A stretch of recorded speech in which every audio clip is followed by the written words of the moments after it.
acontecendo. Ave.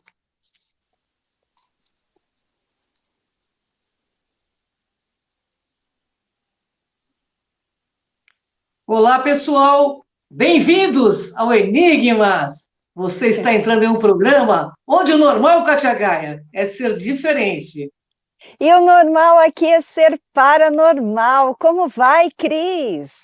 Como vai, Katia Gaia? Como vai nosso querido Edson Boaventura, que hoje nos honra aí com sua presença, um dos maiores ufólogos do Brasil, super conceituado em todos os programas aí de TV, trazendo muito conhecimento. Tudo bom, Edson?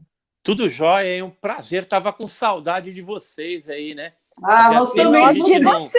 não participava do programa aí, e aí quando vocês fizeram o convite para mim aqui, eu fiquei bem honrado mesmo de estar participando aí. E eu acredito que esse tema é bem legal, né? Que a gente Nossa, escolheu demais, aí. eu adorei. E é algo que não é tanto explorado na ufologia aí. Pelo menos eu, assim, desconheço que as pessoas tenham ido mais a fundo dentro dessa temática, né? Então, eu acredito que vai agregar bastante valor. Catinha, fala o tema de hoje pra gente. Então, antes de falar do tema de hoje, eu quero primeiramente agradecer muito a sua participação, porque para a gente hoje é um dia muito importante. Hoje faz 10 anos que o Enigmas começou. Opa! Então, é verdade. 10 anos Fazemos atrás, aniversário lá na TV hoje. Orkut. Gratidão, o Edson sempre foi um grande parceiro aí do programa, sempre nos presenteando muito com a sua presença, com seus conhecimentos. O Edson é um querido da gente e é remido do nosso programa. Gratidão, viu, Edson? E parabéns pela participação do SBT também, viu? Legal, legal. Eu gostei de vocês lá também, hein? Foi muito bacana o SBT ter dado espaço aí para a ufologia brasileira, né? Claro. Então tá sendo bem legal mesmo esses programas aí que eles estão trazendo e de forma séria também, né? Claro, e aí, como é 10 anos, né, do Enigmas, eu vou fazer o seguinte: depois você me passa o teu endereço aí, eu vou te presentear com a revista OVNI Pesquisa. Oba! Então, a revista do Edson Boaventura Júnior, um dos maiores ufólogos aqui do nosso país. É isso aí. Edson. E a revista ela já tá no número 8, hein? Olha que maravilha, hein? E já estamos trabalhando no número 9 também, tá muito legal. Que bacana. E o corpo consultor da revista ela só cresce, pessoas de peso, cientistas, né? Bacana, muita viu? gente legal, da parte aeronáutica também, astrônomo, tem de tudo, né? Tem de tudo. Olha que honra, hein, Kátia? No corpo. Que honra. Não é? Edson. E o ano passado, quando você esteve com a gente, ainda estava no número 4, se não me engano, Edson. Na 3 ou na 4, verdade, olha só, verdade. Muito bacana. Muito e assim, bacana. apesar dessa pandemia, dessa loucura, né, que está o mundo inteiro, a ufologia no Brasil ela está prosperando, né? As lives estão aí, né? Pessoal participando. Eu tenho o meu canal também, Enigmas e Mistérios, né? Aí o programa de vocês é Enigmas, o meu é Enigmas e Mistérios. Co-irmão, né? E Nossa, ele que legal. também cresceu bastante o canal da gente ao longo aí de 2 anos. A gente já chegou a 53 mil inscritos agora, recentemente. Então está só crescendo e a gente está colocando bastante conteúdo de qualidade lá. Isso que é importante, de hoje, né? Isso mesmo. Bom, a temática Kátia. de hoje, né, é sensacional, sobre a questão de podemos, né, de alguma forma, ter uma invasão alienígena? É possível? Podemos resistir a ela também, né? Podemos resistir? Então, nós vamos falar sobre tudo isso, né? Edson, podemos resistir a ela? O que você acha? Será que podemos resistir? Por tudo que a gente conhece da ufologia, né, dos OVNIs aí, e o que a gente conhece também do nosso poderio militar, né, terrestre, a gente vê que em relação a essa questão, a gente está assim um pouco defasado, porque a gente não sabe muito bem o que vai encontrar pela frente. Então, o que a gente vai fazer aqui no programa? A gente vai teorizar em cima dessa questão, né? Podemos resistir a uma invasão alien, né? Então, isso aí que a gente vai estar falando de algumas iniciativas de algumas potências aí que estão já pensando nisso. Porque se vocês forem ver, essa temática de invasão, ela é algo que já povoa a mente da população, né? Através de filmes, de ficção, né? Quem não assistiu aí o Independence Day, né? Nossa. Então, Verdade. todo mundo assistiu, né? Aí tem várias coisas, né? Que são retratadas através de filmes de ficção, mas que demonstram certas preocupações em relação a uma hipotética ameaça alienígena, né? Sim. Verdade. E tem vários filmes, né, que falam muito disso, Nossa, de invasão, de isso. contenção, e cada vez mais. É que nós não estamos com tanto acesso devido ao momento de outros Exato. filmes, mas dizem que tem vários que virão nesse contexto, viu? Então, verdade. o cinema, ele deu bastante vazão para esse tipo de assunto, e uma das primeiras... aliás, não só a televisão, mas também o rádio, né? Se a gente for pensar lá, o Orson Welles, ele fez aquela Guerra dos Mundos, que era uma novela, né? Isso em 1938, no dia 30 de outubro de 1938. Então, o que ele fez? Começou a noticiar pelo rádio, isso nos Estados Unidos, que estava tendo uma invasão marciana, ou seja, criaturas ali de Marte estavam invadindo. E houve um pânico generalizado. Eu não sei se vocês sabem, mas essa novela que passou na rádio, né, e que causou um frenesi na época, né, todo mundo estava pensando que estava sendo invadido mesmo, ele foi pego, essa história, por alguns historiadores, novelistas também, radialistas do Brasil. Isso em 1971, uma rádio de São Luís do Maranhão fez uma adaptação ali na história para ficar mais tupiniquim, né, mais brasileiro o negócio, e aí colocou isso aí na rádio e foi um pânico generalizado também. Então você veja que a população terrestre, quando está frente a frente a uma possibilidade de invasão, um temor gigantesco, um medo, ele invade e as pessoas começam a querer ir embora ali da cidade, vira um caos, né? Isso aconteceu em São Luís do Maranhão, em outubro de 71. Inclusive, tem um jornal chamado Imparcial, lá da região, que na sua edição de 31/10 de 1971, ele chegou a dar a seguinte manchete: ficção científica alarmou a população, ou seja, saiu até nos jornais lá que aquela rádio, né, aquela novela causou um pânico generalizado nas pessoas, porque elas estavam pensando que estavam sendo invadidas mesmo por aliens, né, por criaturas aí dos famigerados discos voadores.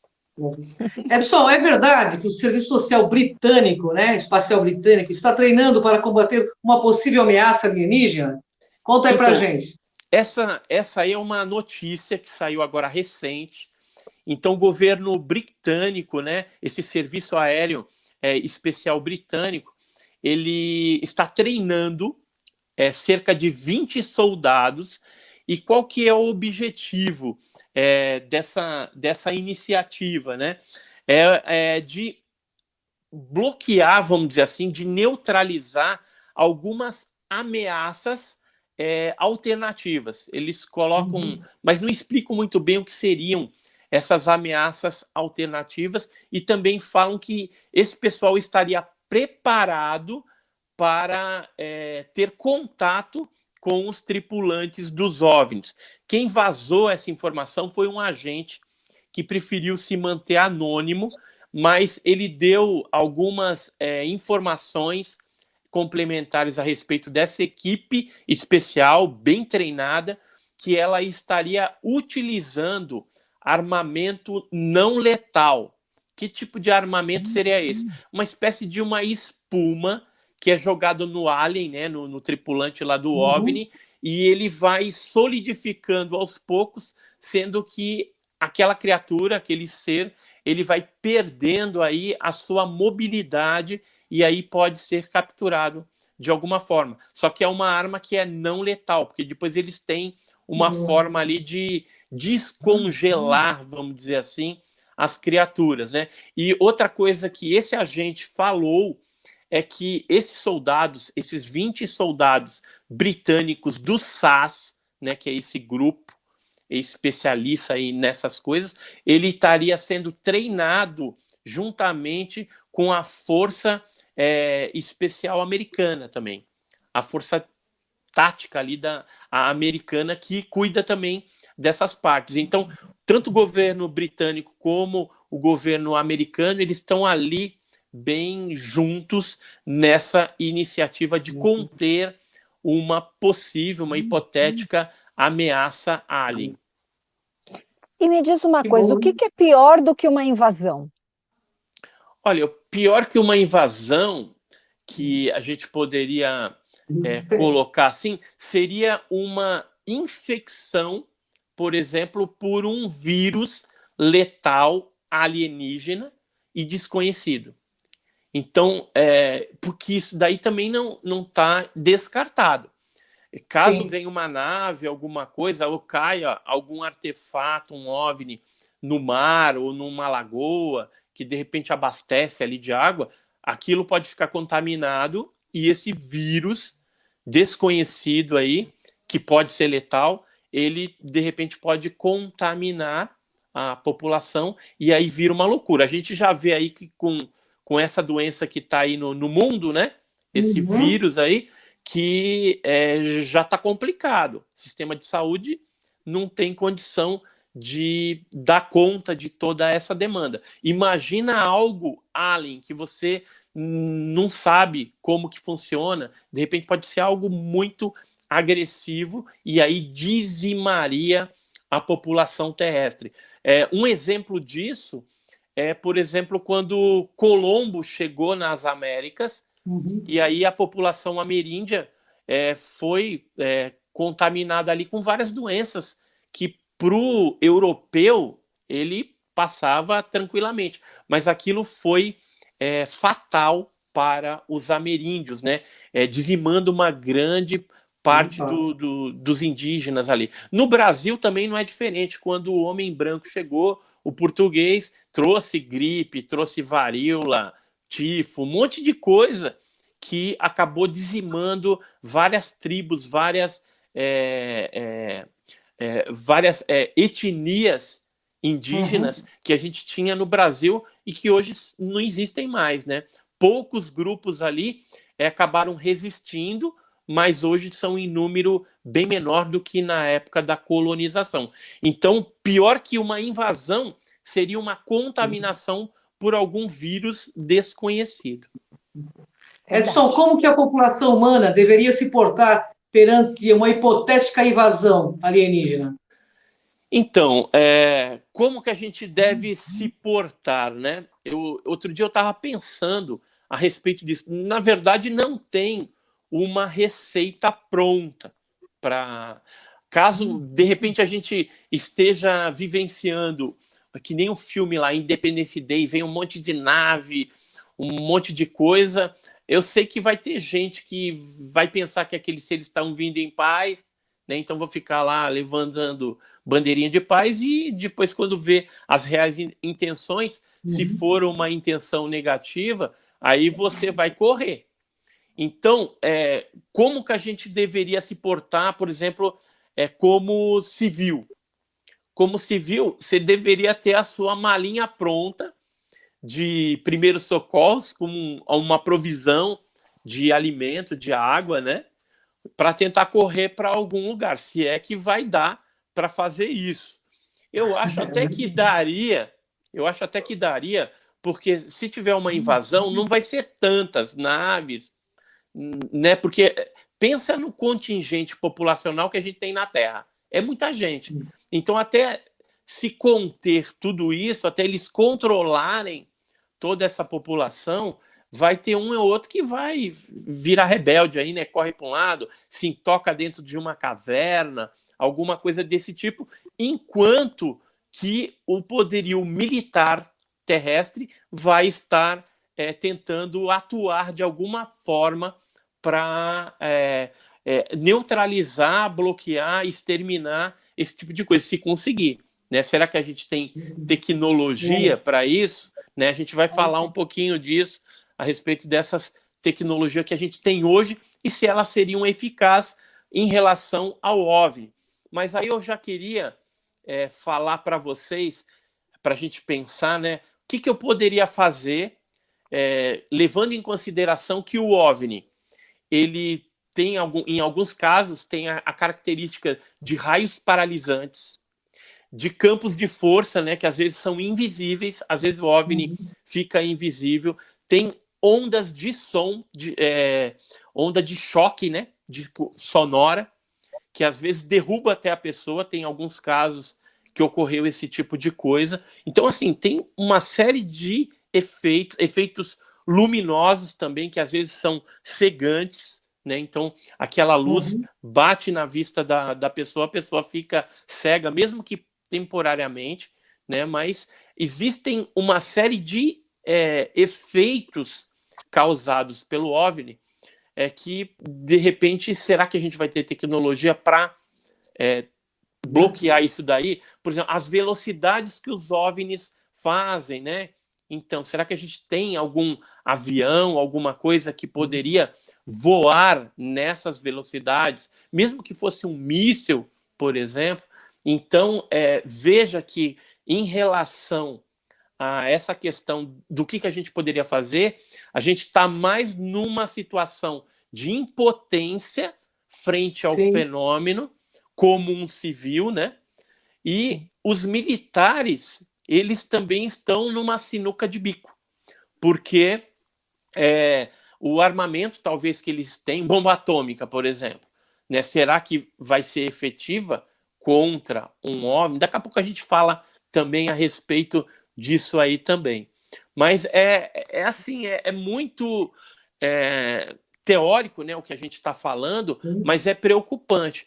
E outra coisa que acaba neutralizando a gente, mesmo que a gente tivesse algum poderio em relação a essa força e tudo mais, é quando o medo se instala dentro do ser humano, aquele temor tal, você fica paralisado, né? Diante daquilo. Pode ver o que está acontecendo aí no mundo, né, em relação a esse vírus e tudo mais, e a televisão propaganda, e morte, isso e aquilo, o pessoal está, né, paralisado, e às vezes não é tudo isso. Às vezes não é tudo isso, né? Concordo. É verdade. Concordo plenamente. E assim, o que os cientistas do Projeto 7 busca por inteligência extraterrestre pensa desta invasão hipotética? Então, veja bem... E o que é o Projeto 7, né? Às vezes algumas pessoas não sabem, né? Isso, o Projeto 7, ele busca inteligência extraterrestre, né? Em inglês é Search for Extraterrestrial Intelligence, né? Então, buscando por inteligência extraterrestre. Esses cientistas, esses astrofísicos que participam do 7, inclusive até civis, pode colocar lá o seu computador para ajudar no programinha deles de busca de vida inteligente. Eles pensam um pouco diferente de alguns ufólogos e alguns outros cientistas também. A maioria dos 7, eu não vou generalizar, falar que são todos, mas uma grande maioria, eles acham que se uma nave portando alienígenas, né, os tripulantes lá dos OVNIs, vem em algum outro planeta, ele não vem com fins de dominar ou de guerrear. Então, eles têm essa posição, os cientistas do 7, que não vai haver uma invasão. Para eles, para esses cientistas, não vai haver uma invasão. Pelo menos para uma grande parte desses cientistas do 7. Eu acho meio imaturo esse tipo de de pensamento, né? A gente teria que ir com um pouquinho mais de cuidado, né? Porque pode acontecer, como também pode não acontecer. Eu às vezes fico pensando, né? A gente que estuda a ufologia há mais de 40 anos, se eles quisessem invadir, já teriam invadido há muito mais tempo, quando a gente tinha menos tecnologia e menos poderio bélico, né? Isso pelo menos é o que eu penso. Mas não está descartado aí que possa ocorrer algum tipo de invasão no futuro, considerando que existem vários tipos de seres, né? E pode vir, de repente, alguma civilização que nunca veio aqui no planeta, e essa civilização seja, de repente, uma civilização predadora, né? E se for predadora, nós estamos lascados. E aí, então, o 7, ele vai na contramão da que a maioria das pessoas pensam, que pode sim haver uma invasão. Tanto é que Estados Unidos, Inglaterra, outros países, Rússia, China, eles já estão se preparando caso isso ocorra, né? Caso essa invasão hipotética ocorra. Oi. As bombas atômicas seriam suficientes para impedir essa invasão?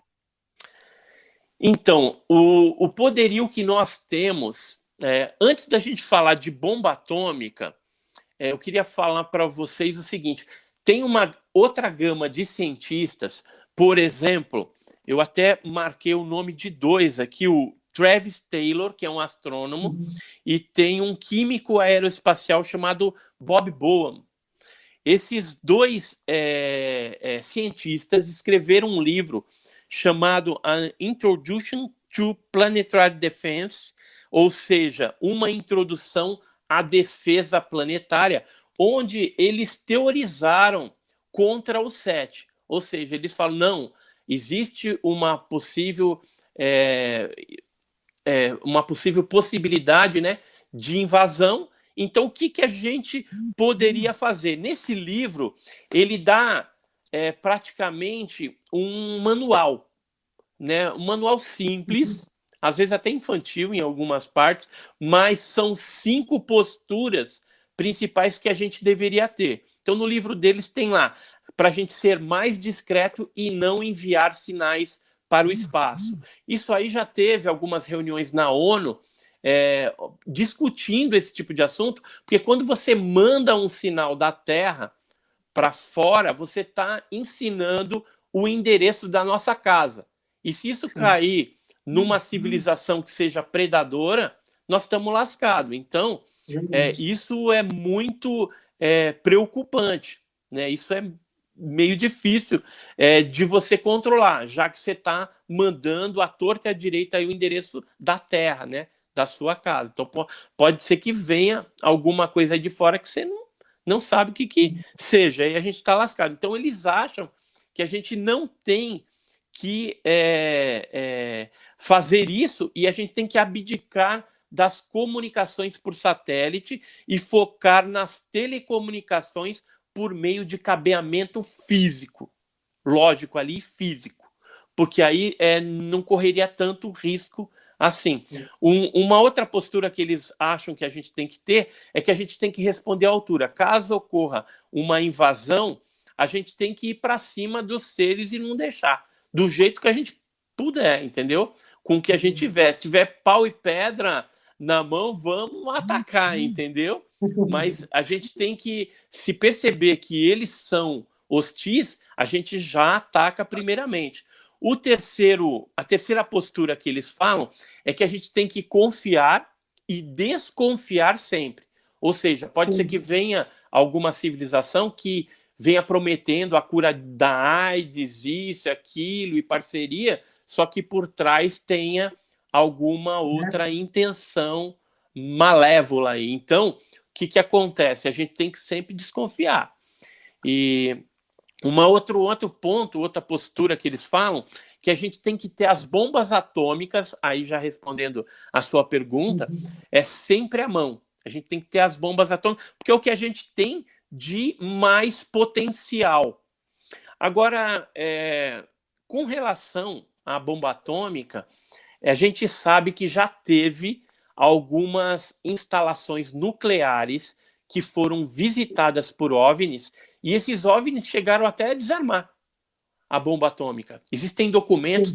Eu conheci o Robert Salas, né, em congressos, e ele já chegou a dar algumas palestras apresentando documentos, e, segundo ele, desde 1948, que instalações nucleares são visitadas por OVNIs, e não há um controle em cima desses objetos. E veja que você tem ali, né, bombas atômicas, né? Então, o Taylor e o Bohm, né, que são os escritores desse livro, eles acham que a velha bomba atômica ainda seria a melhor opção neste conflito. Se a gente for lembrar que o filme Independence Day, chega uma hora lá que eles mandam uma bomba, tem um avião B-2 lá que manda uma bomba, só que aí o que o OVNI do Independence Day faz? Ele liga um campo protetor, um escudo protetor, e aí essa bomba não tem nenhum efeito, ou seja, a tentativa de mandar a bomba atômica foi frustrada naquele filme por conta dos americanos. Depois eles encontram aí uma outra forma de, né, destruir, porque é filme, né? Filme de ficção, então você tem que achar uma solução. E o quinto ponto, a quinta postura, é aprender as técnicas terroristas. Então, o que é isso? Geralmente o terrorismo, aí seria o Eles terrorismo... gostam de uma guerrinha, pelo visto, né? Isso. Então, o terrorismo seria não contra pessoas, nem instituições, nada disso, contra os tripulantes, os alienígenas. Então, como que é uma guerrilha? Como que é uma atuação terrorista? Você tem que agir rapidamente e colocar bastante gente para ser um ataque surpresa. Tá? Agora, como que a gente vai fazer isso em relação aos OVNIs, sendo que às vezes eles leem até o nosso pensamento? Verdade. Né? Eles podem captar, de repente, a tecnologia que nós temos e saber ali qual é a estratégia de guerra que a gente vai estar usando. Então, assim, a gente está mais impotente, né, em relação a essa questão do que fazer alguma coisa. Mas alguma coisa teria que ser feita em relação a essa possível invasão, segundo esses escritores aqui.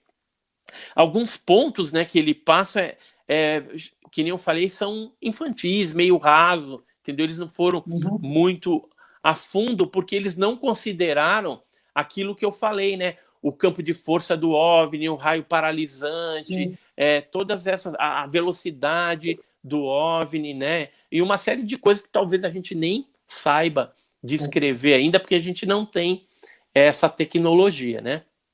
Verdade. E aviões, armamentos, a nossa comunicação, como que fica? Teria que ter mudança? Você acha que, de alguma forma, nós temos hoje esse arsenal todo, né, para combater esse embate? Então, com relação a aviões, mísseis, eu cheguei até a escrever sobre esse tema na revista OVNI Pesquisa, né? E a gente colocou aqui dois armamentos que a gente tem atualmente, que é o Vanguard, que ele é capaz de atingir 27 vezes a velocidade do som. Ele pode chegar aí a 33 mil quilômetros por hora, ou seja, uma velocidade bem grande, né? Então seria um armamento que os russos têm e que provavelmente a gente poderia utilizar. Agora, caso seja uma invasão mundial, as potências têm que se unir, porque se cada um for querer agir isoladamente... ET para cada um, né? Porque eles podem querer o ET para eles, né? É poder. Mas se for uma invasão mundial... Mas, né? Mas se for uma invasão mundial, a gente precisa se unir para ser mais forte nesse momento. E esquecer todas as diferenças, né? Que senão não vai rolar. E aí os russos, eles têm isso. Esse Vanguard, né, que saiu inclusive no Olhar Digital, né, a fonte dessa informação, Olhar Digital, e ele chega a 33 mil quilômetros por hora. Tem os caças MiG-31 também, que os mísseis atirados dele pode chegar a 14.800 km por hora. Agora, se a gente for pensar na noite oficial dos OVNIs, o capitão Viriato, ele chegou a perseguir lá alguns OVNIs e tal, e ele chegou a falar que num determinado momento, um daqueles OVNIs, ele acelerou para 15.000, ou seja, para Mach 15, ou seja, que é uma velocidade muito alta, né? Então é algo que agora a gente tem esse equipamento russo, eles inclusive estão na ponta, né? Porque a gente não sabe se americano tem alguma coisa que voe a 33.000 km por hora, mas hoje a gente tem essa tecnologia. Mas em 1986 a gente não tinha isso, e os OVNIs já imprimiam aí uma velocidade fantástica, né?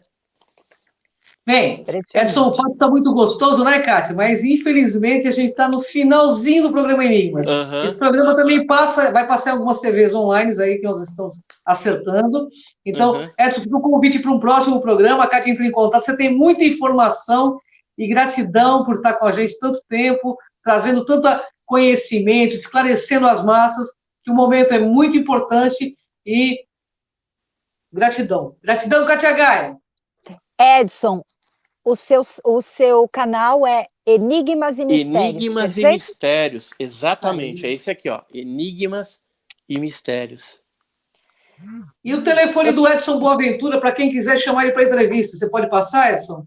O 11, né, o DDD, 984246925. Vou falar de novo. 11 é o DDD, 984246925. Então, só concluindo, a invasão, a gente consegue resistir?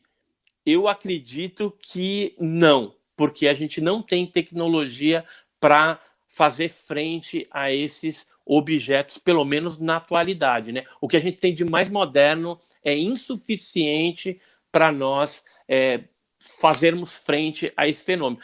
De repente, pode ter alguma criatividade, alguma coisa na hora que isso acontecer, e de repente a gente vencer os aliens, né? Mas só o tempo dirá. E outra coisa, quem quiser saber mais, tem uma matéria na revista OVNI Pesquisa. Entra lá, www.ovnipesquisa.com.br, e adquira a sua edição e conheça um pouquinho mais a respeito desse assunto interessante aí. Gratidão, Edson. Kátia entra em contato para um novo programa, porque o Edson tem muita coisa para falar, muita coisa para falar. Gratidão, Edson, gratidão, Kátia. Gratidão também. Vamos estar com vocês. Até o próximo Enigmas, pessoal.